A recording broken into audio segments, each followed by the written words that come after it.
નમસ્કાર, આપ જોઈ રહ્યા છો હોટલાઇન ન્યૂઝ। ગુજરાત વિધાનસભાનું ચોમાસું સત્ર ચાલી રહ્યું છે અને પાંચમું જે સત્ર ચાલી રહ્યું છે વિધાનસભાનું, તેનો બીજા દિવસે આજે તોફાની માહોલ જોવા મળ્યો હતો। કોંગ્રેસ દ્વારા સરકાર પર આરોપ લગાવવામાં આવ્યા હતા કે તેમને ટૂંકા ગાળાના જે પ્રશ્નો છે તેના મંત્રી જવાબ આપતા નથી। આ મામલે તેઓએ ગૃહના અંદર હોબાળો પણ મચાવ્યો હતો। પ્લેકાર્ડ લઈને તેઓ બહાર પણ નીકળ્યા હતા અને ત્યારબાદ સંસદીય મંત્રી ઋષિકેશ પટેલ તેમણે ગૃહમાં એક દરખાસ્ત મૂકી કે ગૃહના નિયમોનું અનાદર થયું છે અને કોંગ્રેસના જે આ સદસ્યો અને સભ્યો છે તેમને આજના દિવસે બહાર રાખવામાં આવે।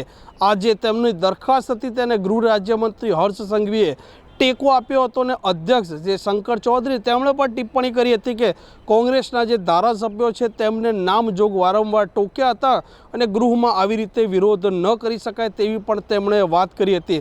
તેઓ કહ્યું હતું કે ટૂંકા ગાળાના જે પ્રશ્નો છે તેને જવાબ આપવો કે ના આપવો તે મંત્રીને સત્તા મળેલી છે।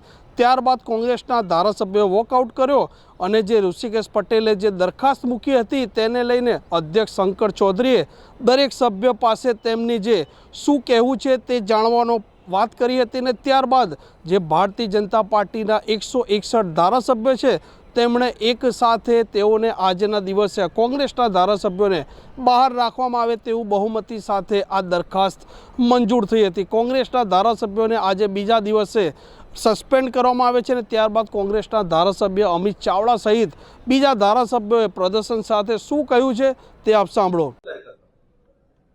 વિધાનસભાનું સત્ર જે આજે મળી રહ્યું છે એ ગત બજેટ સત્ર પછી બંધારણની જોગવાઈ મુજબ 6 મહિને ફરજિયાત સત્ર બોલાવવાનું થાય। એટલે આ જે સત્ર છે કોઈ ઓચિંતા બોલાવવામાં આવેલું સત્ર નથી।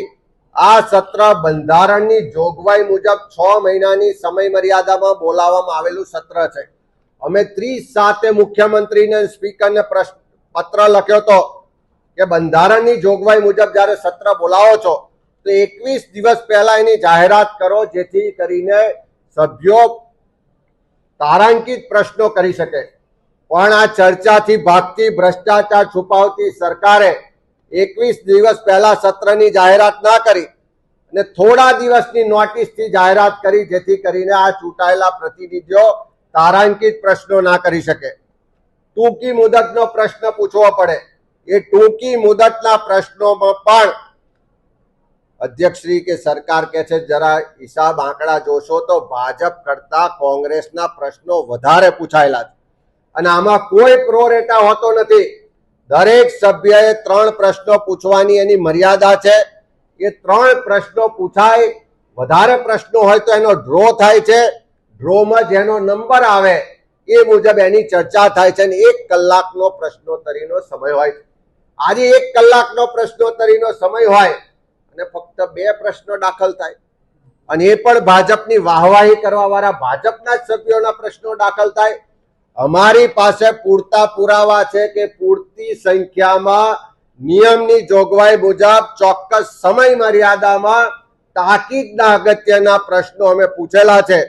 તેમ છતાં સરકારનો ભ્રષ્ટાચાર ગેરવહીવટને એમની મિલીભગત બહાર ના પડે, ખુલ્લી ના પડી જાય, બેનકાબ ના થઈ જાય એટલા માટે કોંગ્રેસના સભ્યોના પ્રશ્નોના જવાબ અમે નહીં આપીએ એવું મંત્રીઓ લખીને આપે છે અને ટૂંકી મુદતની જે જોગવાઈ છે એ મુજબ એ પ્રશ્નો નામંજૂર કરવામાં આવે છે। આ પ્રશ્નો ફરી કહું છું કે અધ્યક્ષ નામંજૂર નથી કરતા, પણ આ બહુમતીના જોરે સરકારમાં બેઠેલા જે મંત્રીઓ પોતાનો ગેરવહીવટ ને ભ્રષ્ટાચાર ખુલ્લો ના પડે એટલા માટે એમના દ્વારા ના પાડવામાં આવે છે અને એમનો ગેરવહીવટ ભ્રષ્ટાચાર છુપાવવાનો પ્રયત્ન થઈ રહ્યો છે।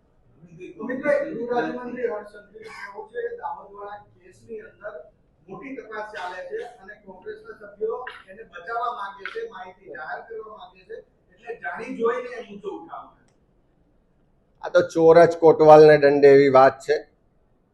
30 વર્ષથી સરકાર એમની છે।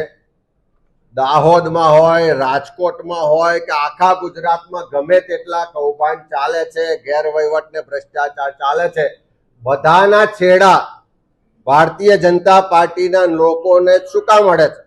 બધા જ છેડા કમલમ સુધી શું કામ પહોંચે છે?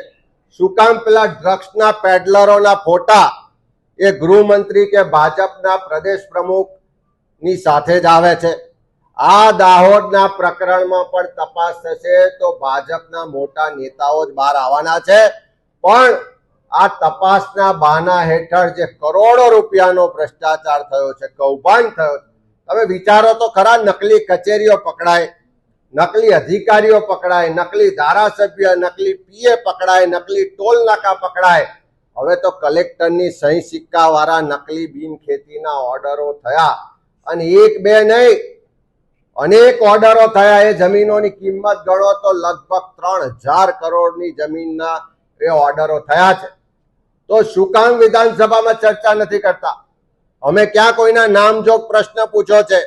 શું કામ ગુજરાતની ને દેશની જનતાને જાણવા નથી દેતા કે આ તમારા રાજમાં તમારા તંત્રની મિલીભગતને કારણે આટલા વર્ષોથી નકલી ઓર્ડરો, નકલી કચેરીઓ ચાલતી હતી, નકલી અધિકારીઓ હતા અને એની મિલીભગત કોની હતી, કોણ આની સાથે જોડાયેલું છે, એની ચર્ચા થાય તો. આમ વિધાનસભાનું ચોમાસું સત્ર ચાલી રહ્યું છે. ગઈકાલે પહેલા દિવસે કાળા જાદુનો જે કાયદો છે તે પાસ થઈ ગયો છે અને આજે ડ્રગ્સ અને દારૂને લઈને તેમજ બીજા પણ કાયદા આવવાના છે તેને લઈને પણ ગૃહમાં સતત ચર્ચા ચાલી રહી છે. પરંતુ આજે વિરોધ પક્ષના જે ધારાસભ્ય છે તે ગેરહાજર રહેતા આજે જે પણ બિલ આવશે તે બહુમતી સાથે પસાર પણ થઈ જશે. હોટલાઇન ન્યૂઝ સતત વિધાનસભાની જે માહિતી છે એ અપડેટ આપતી રહી છે. જો આ ચેનલને હજી સુધી આપણે સબસ્ક્રાઈબ ન કરી હોય તો સબસ્ક્રાઈબ કરી દેજો. નમસ્કાર.